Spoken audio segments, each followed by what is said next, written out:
¿Qué tal fue tu experiencia? Porque estuviste en una comisión municipal, no sé si llamarla de memoria histórica o de ese tipo. Cuéntanos un poco cómo fue esa experiencia tuya allí. Bueno, yo creo que estaba en Bruselas, justamente invitado para hacer una cosa con Rosa Díez en el Parlamento Europeo, y se me acercó Eugenio Nar, que era de Ciudadanos, y me preguntó sobre la marcha si yo querría participar en un comisionado de la memoria histórica que estaba formando en ese momento Carmena en el Ayuntamiento de Madrid, para aplicar en principio la ley de memoria histórica. La ley de memoria histórica de Zapatero, como quizás sepáis, es una ley demencial de cabo a rabo, de propósito y de articulado, ¿no? Entonces, pero las leyes hay que aplicarlas, ¿no? Y las leyes hay que aplicarlas lo más racionalmente posible. Con esa ley en la mano, por ejemplo, para que os hagáis una idea, los que no estáis familiarizados con ella, con esa ley en la mano, Unamuno no podría tener ni un solo nombre de instituto, ni calle, ni ningún homenaje público. Esa es una digamos, de las consecuencias de la ley, pero hay otras muchas. Yo dije que sí, y la ley se hizo, fue una argucia de Carmena, que para salir del paso con una cierta astucia, porque ella formaba parte, no sé si recordáis también, de un ayuntamiento que se había apoyado en lo que entonces era Podemos, con el consentimiento o con el apoyo del PSOE. Pero digamos, la fuerza que apoyaba a Carmena no era el PSOE, sino Podemos. Y Podemos había iniciado una serie de nada más llegar al ayuntamiento, una serie de actuaciones que causaron muchísimo escándalo público, porque invadieron cementerios que eran privados e intentaban quitar lápidas de caídos por España o mártires de Dublín. Entonces hubo mucha polémica, porque ese cementerio concretamente, creo que era un cementerio de los capuchinos, era era una propiedad privada. Salieron unas listas en ese momento en Madrid de 350 calles que se pretendían cambiar el nombre de las 350 calles. Es decir, querían un poco los de Podemos poner patas arriba todo lo relacionado con la memoria histórica. Carmena no se atrevió a decirles que no a sus socios, y se inventó este comisionado con su amiga Paquita Sauquillo, que consistió en hacer un comisionado donde estaban representados todos y cada uno de los grupos del ayuntamiento. Por supuesto Podemos, el PSOE, el PP, Ciudadanos en ese momento, y otro más, que era la Iglesia, por lo que yo os contaré.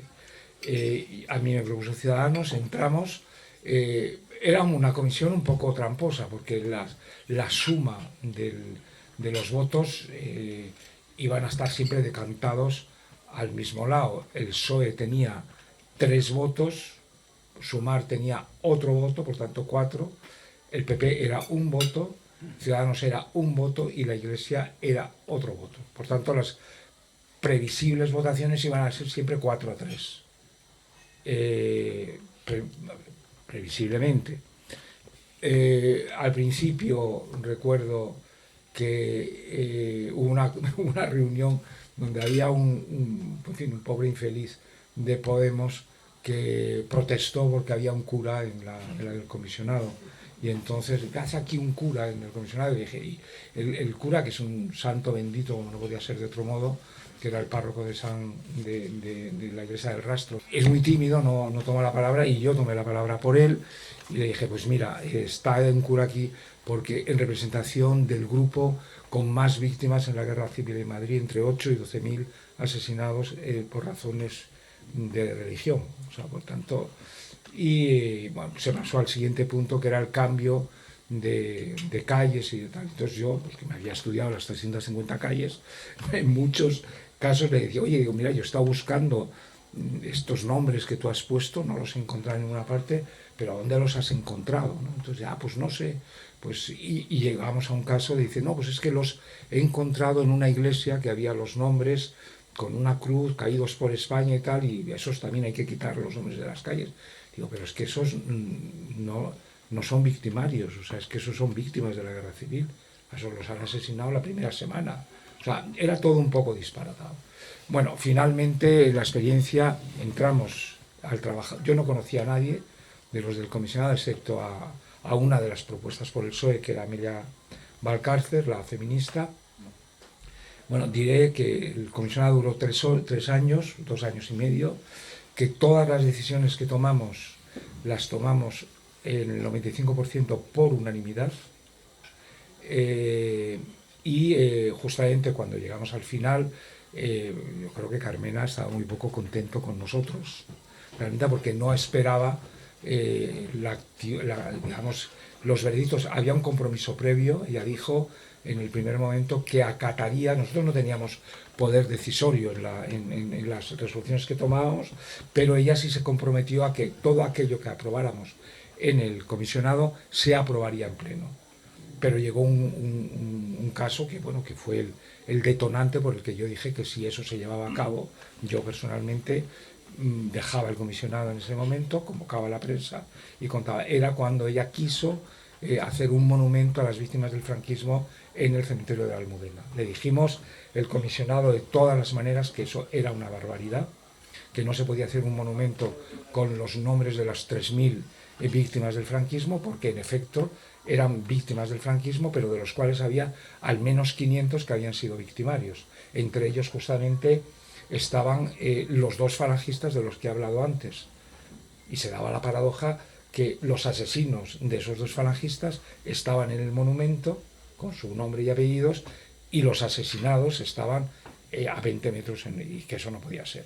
Le dimos varias alternativas. Le dijimos, bueno, pues un monumento a las víctimas del franquismo, pero al mismo tiempo un monumento a las víctimas de la República durante toda la guerra, y en ningún caso con los nombres. Es decir, les dimos también la posibilidad de hacer un monumento que era, digamos, dentro de lo que cabe, lo más razonable, un monumento juntos a todas las víctimas. Redacté yo, además me tocó a mí redactar la lápida esa conmemorativa, como tenía que ser, que era, en fin, redactar una lápida es muy complicado, porque además sabes que tienes que recoger con un cierto sentido de justicia y de ecuanimidad todo. Bueno, le dimos todas las posibilidades, y Carmena dijo que no, que eso que no. Entonces dijo, bueno, pues vamos a disolver el comisionado. Ya, es verdad, habíamos hecho todo el trabajo, y de una manera artera, y como yo ya no quería yo personal, bueno, no, porque yo dije con Carmena adelante que si eso se llevaba a cabo, yo dejaba el comisionado.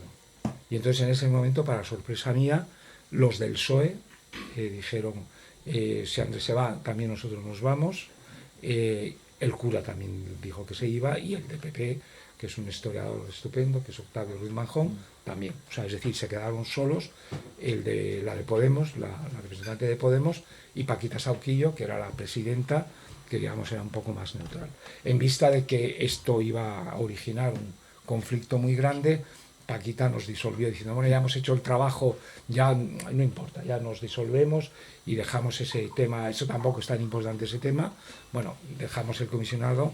Las elecciones eran al mes siguiente, y Carmena, con alevosía y nocturnidad, intentó hacer el monumento, no le dio tiempo, hizo la mitad del monumento, perdió las elecciones, y lo primero que hizo el alcalde que llegó, que era Almeida, es acatar el informe del comisionado y destruir y ya estaba construido, ya estaban construidas prácticamente hecho, y también los nombres, etcétera. Y eso fue, entre comillas, un pequeño escándalo, pero afortunadamente no se llevó a cabo. Esa es la historia del comisionado. Fue un trabajo precioso, de muchísimo estudio, de muchísimo debate, además muy civilizadamente en todo el mundo, y gente que no, en un principio no estaba, digamos, o muy puesta en el tema de guerra civil en Madrid, o a lo mejor más prejuiciada con ideas anteriores, pues el momento que conoció los hechos, pues no fue en absoluto difícil tomar decisiones, como digo, por unanimidad. Es de los trabajos que yo he hecho, creo que es el único que he hecho así, de una manera por la comunidad, porque yo no he sido siempre un trabajador solitario, pero es la primera y única vez que he trabajado en algo comunitario y de lo que me siento muy, muy orgulloso. Nos pasa, siempre da bastante rabia que después de la noche de los 4 caminos, no es que te corrijan datos, que eso puede ser, pero si lo has trabajado bien sucede poco, pero sí que te añaden, que te llegan nuevos, que te enriquecen, y dices, joder, cómo me hubiera gustado. Sí, bueno, eso es el drama de mi vida, o sea, porque la edición de Las Almas y las Letras que tú has hablado, yo creo que, bueno, ya no sé el número de ediciones que tiene, muchos, pero sé que ha tenido como 4 o 5 en las que he ampliado muchísimo, ¿no? Porque en libros de estos de investigación lo normal es equivocarte, o sea, lo normal es o no ser precisos. En este de La Noche de los 4 Caminos, afortunadamente, cuando lo retomé en el año 22, o sea, la primera edición es del año 1 o 2, la segunda es esta, que es bien gruesa. Bueno, afortunadamente fue una delicia ver que ya estaban digitalizados los archivos militares, que por otro lado se están algunos echando a perder. O sea, yo cuando los vi la primera vez estaban en un papel muy malo. No, físicamente, claro, un papel muy malo. ¿Cómo se pierde? No, eso estaban en una dependencia de campamento del ejército. Yo creo que estaban debajo de la caldera de la calefacción, porque cuando abrías el documento, literalmente yo dejaba encima de la mesa un cuarto de kilo de papel que se desprendía. Como virutas, como yeso muerto, ¿no?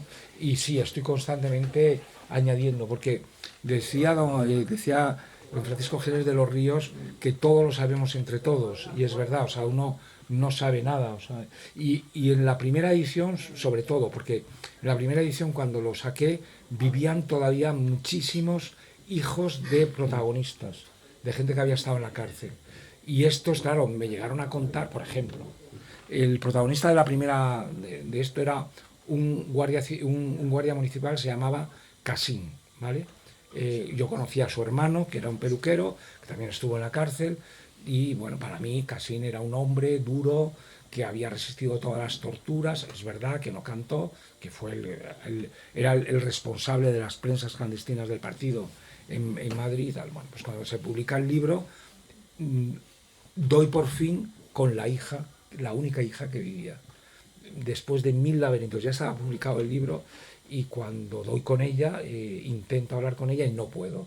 Y entonces se pone el marido.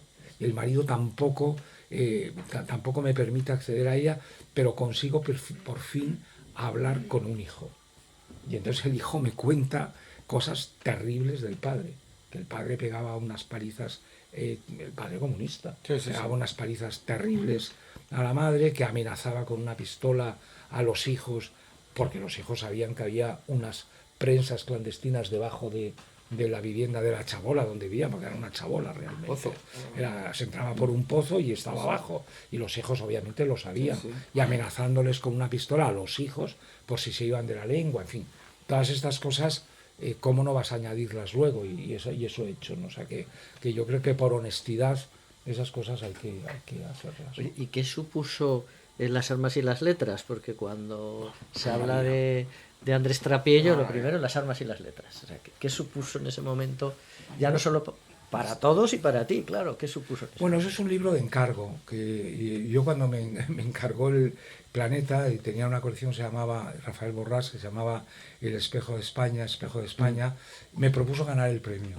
Y yo dije que me parecía bien, porque primero estaba muy bien dotado, y que en segundo lugar yo solo iba a escribir ese libro por dinero, porque no me iba a jugar el tipo, realmente, porque yo sabía que eso era un campo de minas, ¿no? Y esto, bueno, pues quedamos en eso, y lo escribí el libro muy rápidamente, lo escribí en 3 meses. Y entonces cuando ya se iba a presentar se iba a ganar, y cuando se lo entregué al editor, el editor me dijo que era una porquería de libro, que eso no iba a ninguna parte y tal, y estaba muy disgustado, porque él pensaba, yo creo, que yo iba a hacer un libro mucho más apologético de los escritores de derechas que de los escritores de izquierdas. Porque había leído, claro. Sí, porque había leído cosas mías. Yo había sido editor de Sánchez Mazas, había escrito sobre Agustín de Foxá, y él pensaba que era un libro que se iba a decantar, o que iba a hablar más de los escritores de derechas que de los de izquierdas, entre otras cosas porque de los de izquierdas prácticamente se hablaba ya todos los días, que sí Lorca, que sí Alberti, etcétera. Pero de estos otros, pues no, de Cunqueiro, etcétera, no. Entonces yo hice un libro lo más ecuánime que pude. Entre ellos fue la primera vez que se habló en España de Charles Nogales, en efecto, ¿no? Y entonces cuando lo entregué le pareció muy mal el libro, pero el compromiso del premio, yo digo, bueno, yo lo que quiero es el premio. O sea, a mí no las alabanzas. Que te guste o no te guste el libro. Y 2 días antes me llaman para decirme que el premio no va a ser para el libro. Que el premio lo va a ganar un amigo mío, que era Federico Jiménez de los Santos. Sí, y porque había entrado en ese momento Imelda Navajo, que era la responsable de la sección de no ficción en Planeta. Y con ella, con Imelda, venía, digamos, emparejado Federico, que había tenido muchísimos éxitos en la colección de Imelda, con muchos lectores. A mí me pareció bien, además el libro de Federico era muy buen libro, porque era la última salida de Azaña, que es un buen libro, o sea, a mí me parecía bien, y yo entendía que estos premios, esto de los premios, en fin, son operaciones comerciales, y la de Federico me parecía razonable. Yo pedí, obviamente, que no me dejaran de segundo, y lo primero que pregunté es que si me mantenían el dinero que había del premio, y me dijeron que no, que me podían pagar la mitad, pero no. Eso fue un gran disgusto, pero en esto no hay que apurarse, porque inmediatamente ese libro se publica y le dan el premio Conde de Godó, que era, en dinero era exactamente lo que dejé de cobrar en Planeta. Pero a partir de ese premio colaboré 25 años todos los días en el suplemento de La Vanguardia, es decir, que lo que no se va en lágrimas se va en suspiros. O sea, y yo con Federico, que había sido muy amigo de él en el pasado, porque empecé a colaborar en una revista suya, había habido unos años que nos habíamos visto menos, eso nos sirvió para retomar la amistad de nuevo, y salió el libro, y el libro tuvo muchísima, tuvo muy poca repercusión en general, o una repercusión restringida, tuvo algunas críticas a favor, alguna muy importante como la de Francisco Ayala en El País. Digo importante porque además Francisco Ayala no queda muy bien en el libro, lo que me hace pensar que no leyó el libro. Y entonces, pero que era extraordinario. No, yo creo que ¿Quién no lo leyó? Yo creo que creo que lo leyó un poco por encima. Le pareció bien el Justo tono lo que le gustó. Y en cambio hubo críticas muy feroces en contra, una de ellas en ABC, y Federico hizo una defensa del libro extraordinaria. Perdona, ¿quién firmó la de ABC? La de la ABC la firmó un poeta que se llama Jaime Siles, que luego ciertamente con el tiempo me pidió perdón, diciendo siento muchísimo aquella crítica que escribí contra el libro es extraordinario, pero es que claro, tú te metías mucho con mi maestro que era Antonio Tobar, claro. Y yo le quería mucho a Antonio Tobar, en fin, esas cosas, pues, se lo agradecí.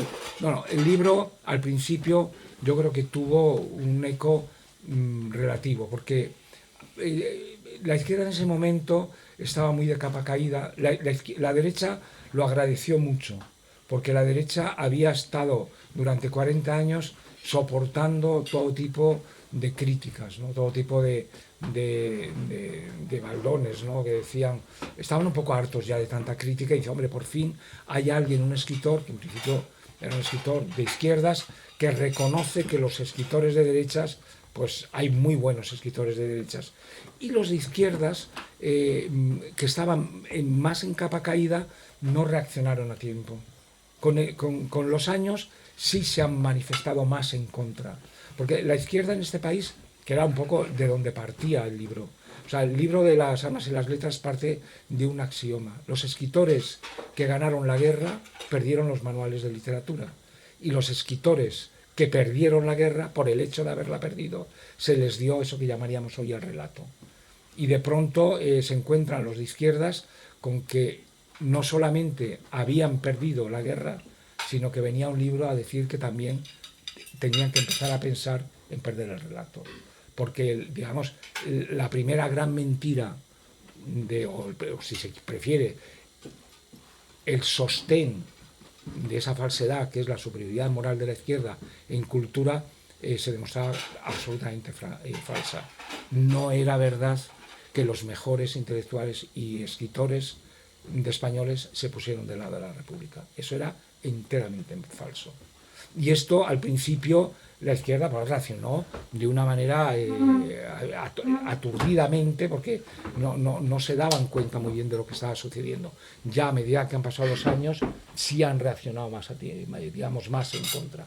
Pero ya es imparable, es decir, porque el libro empezó a cobrar poco a poco bueno, lo que vosotros conocéis, una cierta importancia. Yo fui haciendo ediciones nuevas, incorporando cosas nuevas, hasta la última, que me parece que es de hace 4 o 5 años, donde ya, digamos, casi está terminado el libro, pero no obstante, mi ejemplar está lleno de anotaciones por si hay nuevas, por si hay una nueva edición que yo también añadiré. Estoy constantemente añadiendo porque estoy constantemente leyendo. Lo que comentabas de que no había leído el libro, Cela Conde nos dijo aquí que su padre no leía los libros y los presentaba muy bien y quedaba muy apañado todo.